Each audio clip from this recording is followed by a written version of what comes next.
Ventisca, tormenta de nieve, hielo y granizo con precipitación de nieve en fuerte intensidad. Para otros usos de este término, véanse ventisca, Don Hill, y ventisca, Marvel Comics, abre comillas francesas, viento blanco, cierra comillas francesas, redirige aquí.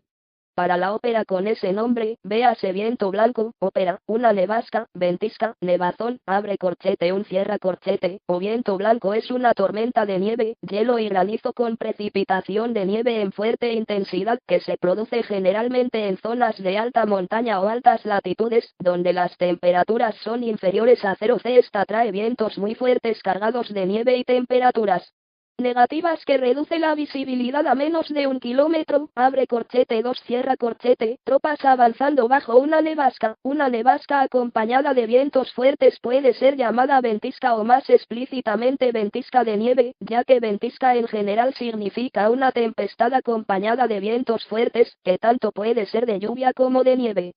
Cuando las precipitaciones se dan en lugares de menor altura, estas se denominan nevazones, aunque según el diccionario de la Real Academia Española, nevazón es sinónimo de nevasca, abre corchete un cierra corchete, otra palabra utilizada en zonas de la cordillera cantábrica, en España, es cellisca. Las nevascas son muy peligrosas para los montañistas, ya que dificultan la visibilidad y aumentan el riesgo de muerte por las bajas temperaturas que se producen en ellas.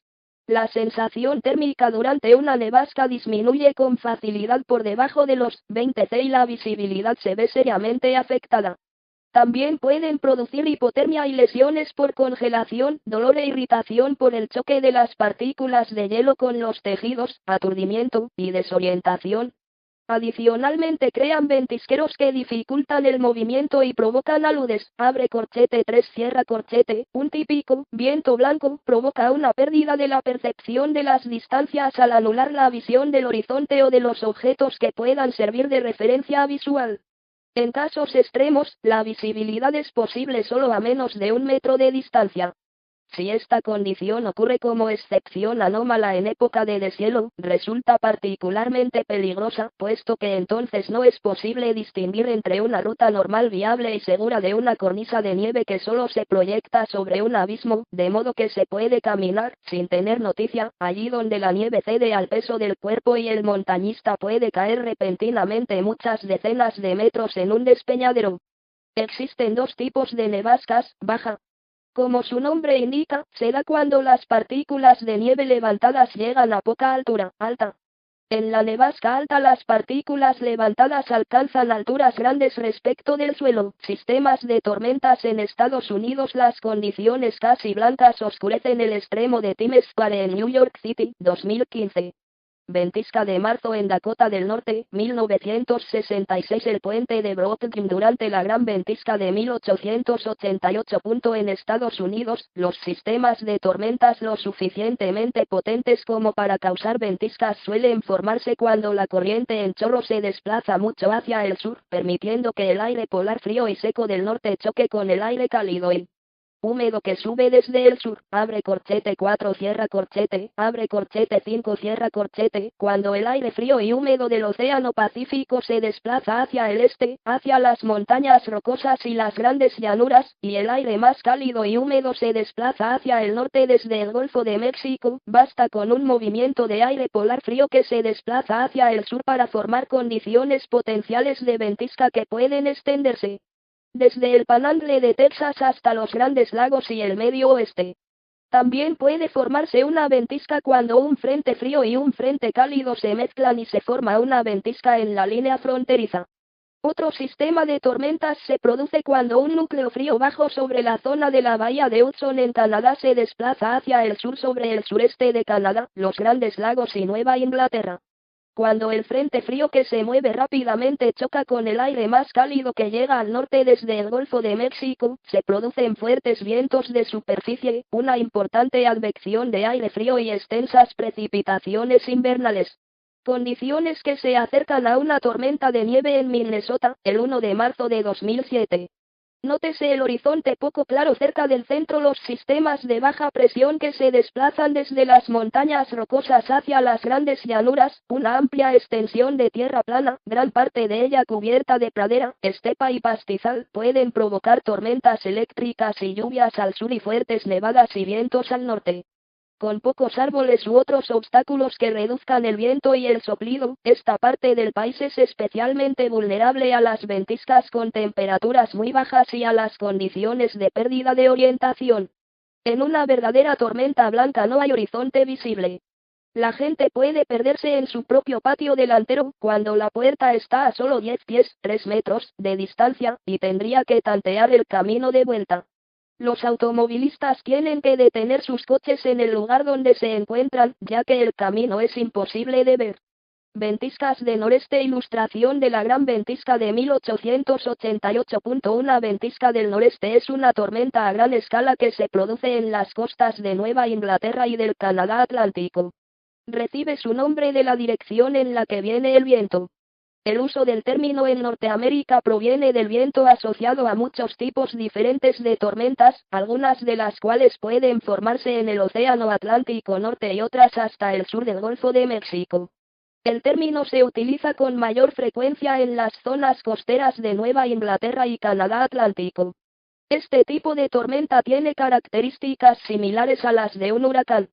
Más concretamente, describe una zona de baja presión cuyo centro de rotación se encuentra justo al lado de la costa y cuyos vientos dominantes en el cuadrante delantero izquierdo giran hacia tierra desde el noreste. Las altas olas de la tormenta pueden hundir barcos en el mar y causar inundaciones costeras y erosión de las playas.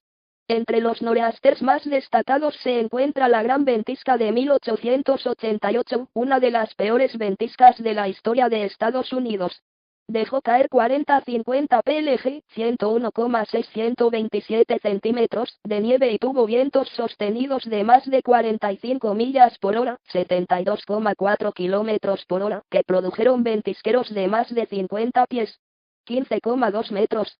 Los ferrocarriles se cerraron y la gente estuvo confinada en sus casas hasta una semana. Murieron 400 personas, la mayoría en Nueva York. Abre corchete 6 cierra corchete. Hechos históricos. Ventisca en Irán de 1972. La ventisca de 1972 en Irán, que causó 4.000 muertes, fue la ventisca más mortífera de la historia. Dejó caer hasta 8 metros de nieve y cubrió completamente 200 pueblos. Tras una nevada que duró casi una semana, un área del tamaño de Wisconsin quedó enterrada por completo en la nieve. Abre corchete 7 cierra corchete, abre corchete 8 cierra corchete. La ventisca de Afganistán de 2008. La ventisca de Afganistán de 2008 fue una feroz ventisca que azotó a Afganistán el 10 de enero de 2008. Las temperaturas cayeron a un mínimo de 30 grados Celsius, 22 F, con hasta 1,8 metros de nieve en las regiones más montañosas, matando al menos a 926 personas. Fue la tercera ventisca más mortífera de la historia. Abre corchete 9 cierra corchete. El clima también se cobró la vida de más de 100.000 ovejas y cabras, y casi 315.000 reses murieron. Abre corchete 10 cierra corchete. El invierno de nieve de 1880-1881. Un bloqueo por nieve en el sur de Minnesota, en el centro de Estados Unidos. El 29 de marzo de 1881, los ventisqueros en Minnesota eran más altos que las locomotoras. El invierno de 1880-1881 está considerado como el más severo jamás conocido en algunas partes de los Estados Unidos. Muchos niños, y sus padres, conocieron el invierno de la nieve a través del libro infantil El largo invierno de Laura Ingalls Wilder, en el que la autora cuenta los esfuerzos de su familia por sobrevivir. La nieve llegó en octubre de 1880 y las ventiscas se sucedieron a lo largo del invierno y hasta marzo de 1881, dejando muchas zonas aisladas por la nieve durante todo el invierno. En la novela de Wilder se incluyen detalles precisos como la frecuencia de las ventiscas y el intenso frío, la detención de los trenes por parte del Chicago and Northwestern Railway hasta el deshielo de primavera porque la nieve hacía intransitables las vías, la casi inanición de los habitantes del pueblo y el valor de su futuro marido Almanzo y de otro hombre, que se aventuraron en la pradera abierta en busca de un alijo de trigo que nadie sabía si existía. La ventisca de octubre trajo consigo nevadas tan profundas que las casas de 2 pisos tenían nieve hasta las ventanas del segundo piso. Nadie estaba preparado para una nevada tan temprana, y los agricultores de toda la región se vieron atrapados antes de haber cosechado sus cultivos, molido su grano, o de tener sus suministros de combustible para el invierno. En enero, el servicio de trenes se suspendió casi por completo en la región. Los ferrocarriles contrataron a decenas de hombres para desenterrar las vías, pero fue un esfuerzo inútil. Tan pronto como terminaban de palear un tramo de la línea, llegaba una nueva tormenta que llenaba la línea y dejaba su trabajo inútil. Tarjeta estereoscópica mostrando, despejando hielo con dinamita del paso de un barco a vapor, por Stanley J. Morrow, vista de la ribera del río Yankton luego de la inundación de marzo de 1881 no hubo deshielos invernales y el 2 de febrero de 1881 se produjo una segunda ventisca masiva que duró 9 días. En los pueblos, las calles se llenaron de sólidos derrumbes hasta la parte superior de los edificios y fue necesario hacer túneles para asegurar el paso por la ciudad. Las casas y los graneros quedaron completamente cubiertos, lo que obligó a los granjeros a hacer túneles para llegar y alimentar a su ganado. Cuando la nieve se derritió finalmente a finales de la primavera de 1881, se inundaron enormes secciones de las llanuras. Enormes atascos de hielo obstruyeron el río Missouri y cuando se rompieron las zonas aguas abajo quedaron arrasadas. La mayor parte de la ciudad de Yankton, en lo que hoy es Dakota del Sur, fue arrasada cuando el río se desbordó. Abre corchete 11 cierra corchete, abre corchete 12 cierra corchete. La tormenta del siglo bajo el peso de la nieve, un árbol cae junto a un coche en Asheville, Carolina del Norte. La tormenta del siglo, también conocida como la Gran Ventisca de 1993, fue una gran tormenta ciclónica que se formó sobre el Golfo de México el 12 de marzo de 1993 y se disipó en el Océano Atlántico Norte el 15 de marzo. Es única por su intensidad, su enorme tamaño y su gran alcance. En su punto álgido, la tormenta se extendía desde Canadá hacia Centroamérica, pero su principal impacto fue en Estados Unidos y Cuba. El ciclón se desplazó por el Golfo de México y luego por el este de Estados Unidos antes de adentrarse en Canadá.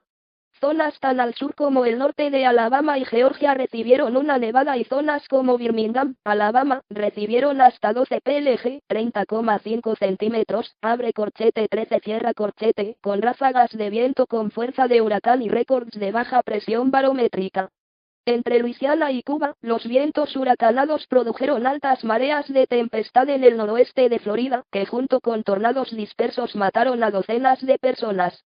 En los Estados Unidos, la tormenta fue responsable de la pérdida de energía eléctrica para más de 10 millones de clientes. Se dice que casi el 40% de la población del país la sufrió directamente en ese momento. Un total de 310 personas, incluyendo 10 de Cuba, perecieron durante esta tormenta. La tormenta costó entre 6 y 10 mil millones de dólares en daños. Peligros de las ventiscas. Tormenta de nieve en Modena, Italia. La nieve acumulada puede hacer que la conducción de vehículos a motor sea muy peligrosa.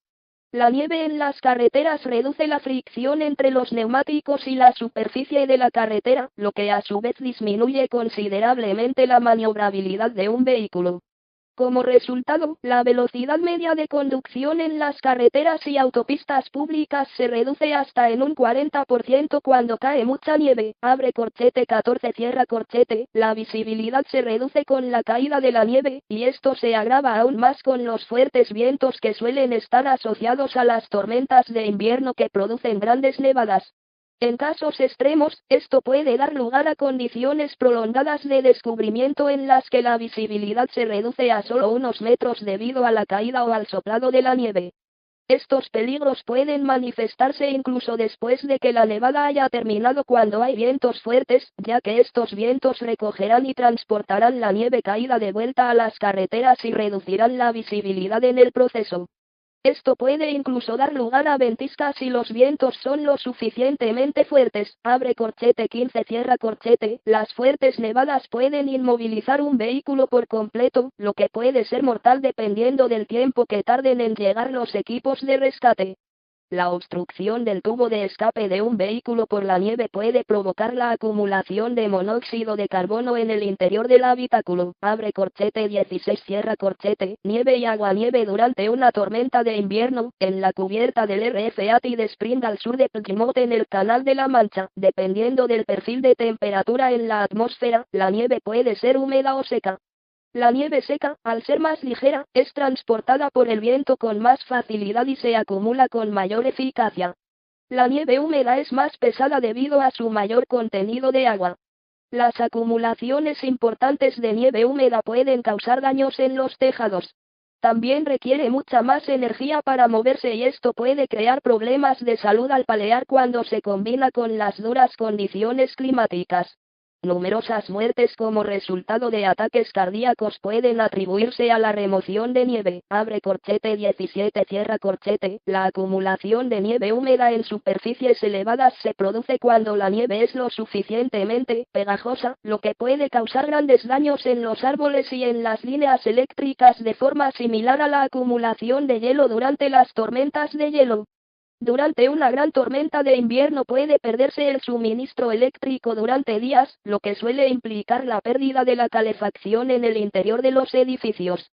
Además del riesgo obvio de hipotermia debido a la exposición al frío, otro elemento mortal asociado a las tormentas de nieve es la intoxicación por monóxido de carbono, que puede producirse siempre que los productos de combustión de los generadores o aparatos de calefacción no se ventilen adecuadamente.